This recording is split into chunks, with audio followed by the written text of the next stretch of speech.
Et voilà, merci. Newsroom s'est poursuivi. Merci de rester avec nous. L'invité a signé son entrée dans ce studio, Serge Onyumbe. Et bonjour et bienvenue.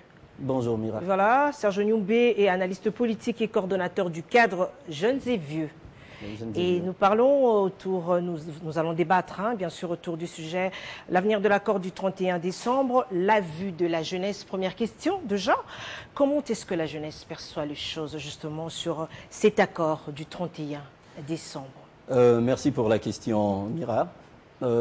L'accord du 31 décembre, aujourd'hui pour la jeunesse, que je représente dans une certaine mesure, est un accord qui était indispensable pour décrisper cette crise qui s'est prononcée davantage et qui devait être un nouvel élan pour la République, pour tout un pays, dans le cadre du processus électoral qui avait raté en fin 2016.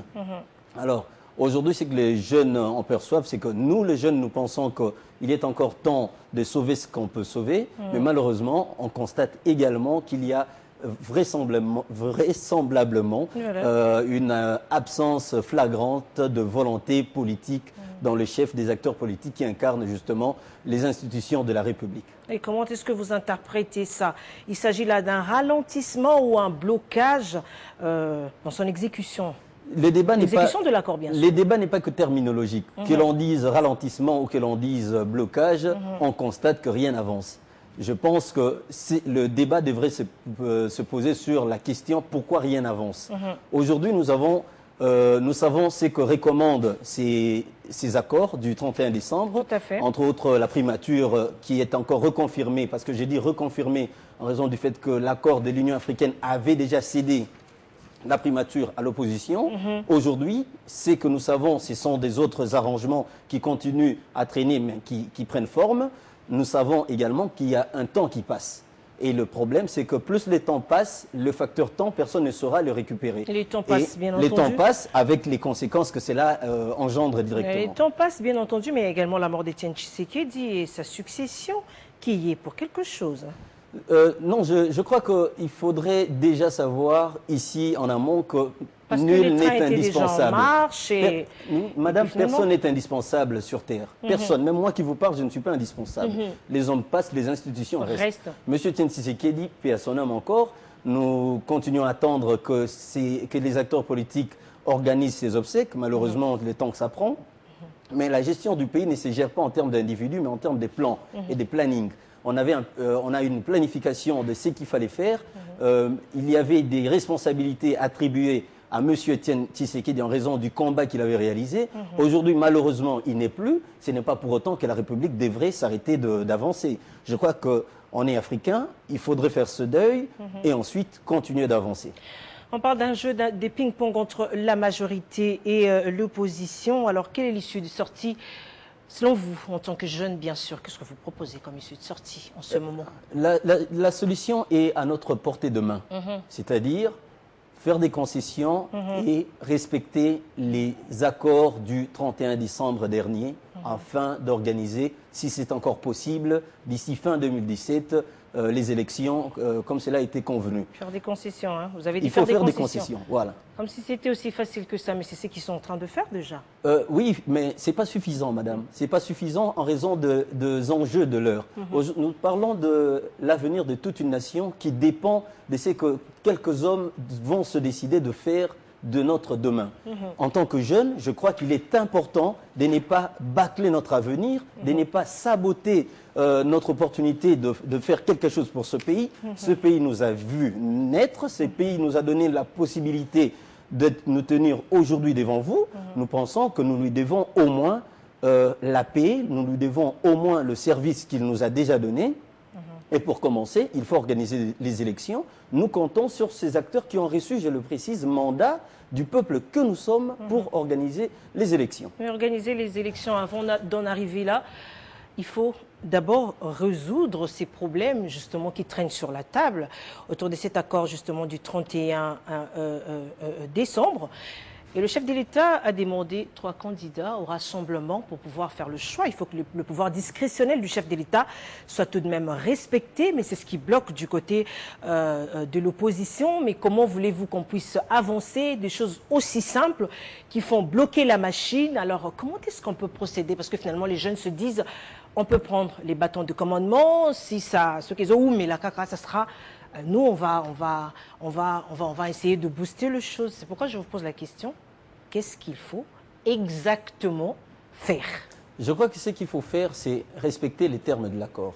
Aujourd'hui, comme calendrier, comme ligne de conduite, c'est l'accord du 31 décembre. Parce que c'est un accord, comme je venais de le dire dans mon introduction, qui met en place des recommandations pour pallier à une crise. La question de la primature en termes de 3 noms ou 1 nom, je crois qu'on ne devrait pas et ne trouvera peut-être pas solution sur cette table, sur ce plateau, que je trouve très intéressant d'ailleurs, mais au moins, ce que nous pouvons aborder sur ce tableau, c'est les conséquences de ce jeu de ping-pong, comme vous le dites, je vous le concède, les conséquences sur l'avenir de la nation. Les conséquences de la jeunesse en particulier. Et la jeunesse en particulier, voilà. Et les conséquences sont claires. Plus le temps passe, plus les élections seront impossible dans ce pays. Nous avons déjà eu un écho, un son de cloche lancé par le ministre de Budget. Non, mais il a rectifié quand même. Il a dit que c'était... de toute façon, Madame, vous savez ce qu'on appelle en communication les ballons d'essai. Les ballons d'essai, ce sont ces tentatives de sondage qui sont lancées et ensuite retirées pour voir la réaction des consommateurs, de la population. On vient de goûter à notre premier ballon d'essai ou un énième ballon d'essai et je vous dis qu'on est loin d'être sorti de l'auberge.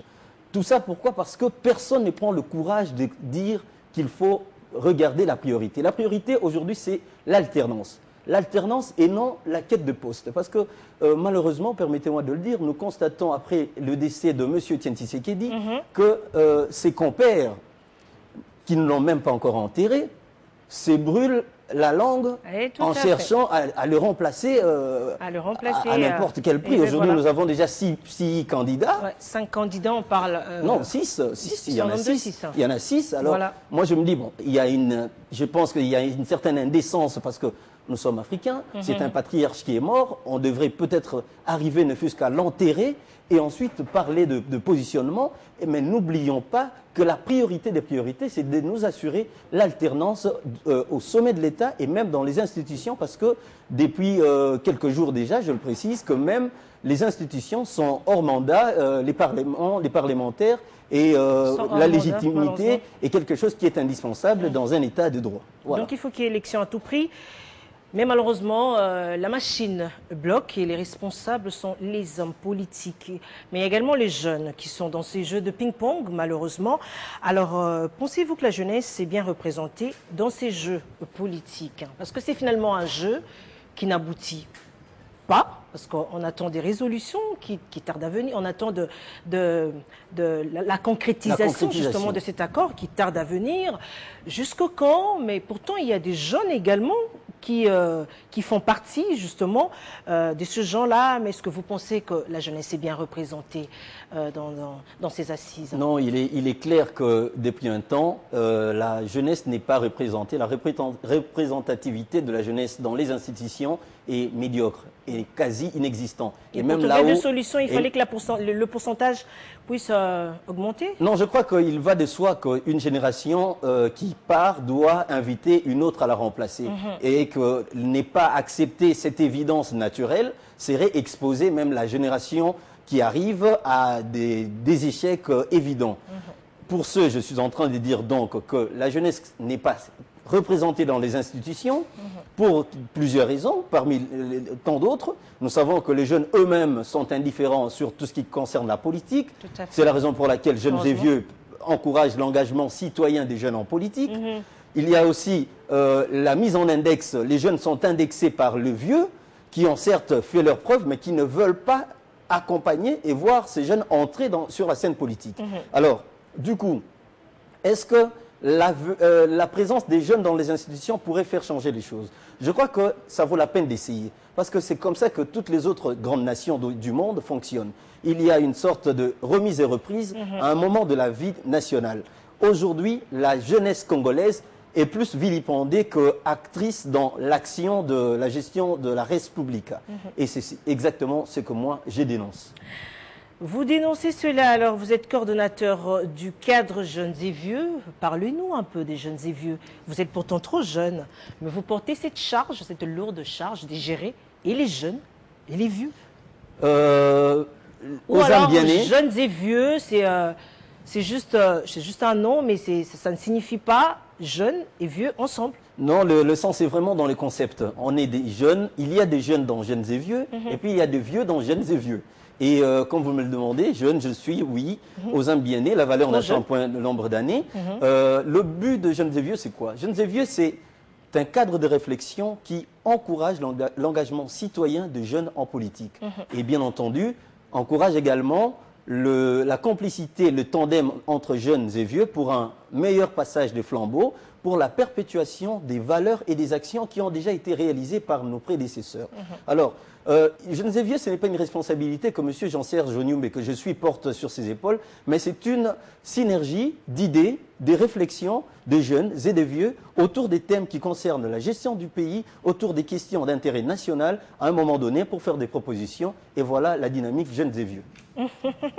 Voilà la dynamique Jeunes et Vieux. Nous vous souhaitons bonne chance. Hein, merci beaucoup. parce que c'est quand même pas facile. Vous êtes invité également. Hein. Ah. L'avantage avec Jeunes et Vieux, c'est que toutes les personnes que je rencontre en face de moi sont éligibles pour nous rejoindre dans ces combats. Et ben voilà, on viendra peut-être. Qui sait, voyons voir. Alors, une dernière question. Voilà, Serge Onyumbe, oui. Vous êtes jeune. Comment voulez-vous aujourd'hui que les choses se passent? Je m'explique. Oui.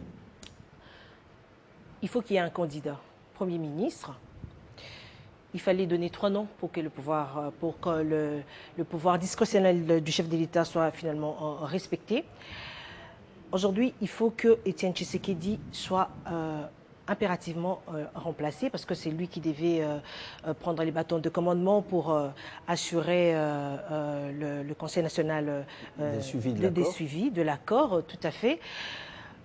Et il y a ces gens qui se bousculent autour de tout ça là. Et au-dessus de tout, il y a les corps d'Étienne Tshisekedi qui doivent en principe être rapatriés,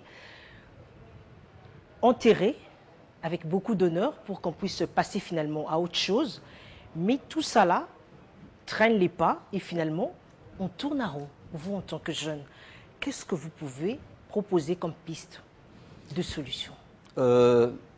Tout ce que vous venez de présenter, ce sont, comme je dirais, des nids de poules. Vous voyez, quand vous êtes en train de rouler dans votre voiture, vous tombez sur les avenues de Kinshasa, il y a ce qu'on appelle des nids de poules. Vous avez cité quelques blocages, mais la liste n'est pas exhaustive. Parce que moi, je vous parlerai de la situation au Kassai, je vous parlerai de la situation avec Némoine Dansemi, je vous parlerai de la situation à l'est de la République démocratique du Congo, je vous parlerai. Je crois que ce qu'il faut savoir faire aujourd'hui, un pays ne se gère pas avec des émotions. Un pays se gère objectivement, avec une personnalité, avec des principes et nous avons aujourd'hui ce qu'on appelle des valeurs d'État. Nous avons un objectif clé, principal, l'organisation des élections. Tout ce qui ne concerne pas l'organisation des élections et qui fait les jeux de politique pour des intérêts partisans est à bannir. Cette action, nous ne l'attendons pas que de ceux qui sont au pouvoir. Ils sont certes, ils ont la gestion de l'État en termes de gouvernance, mais l'engagement de tout Congolais dans cette quête de l'alternance est une des conditions incontournables pour atteindre ces objectifs. Voilà la position du coordonnateur Jeunes et Vieux que je suis. Ben voilà, Serge Onyumbe, je rappelle que vous êtes coordonnateur du cadre Jeunes et Vieux. Ouais. Je vous remercie d'avoir été le nôtre. C'est moi qui vous remercie, madame.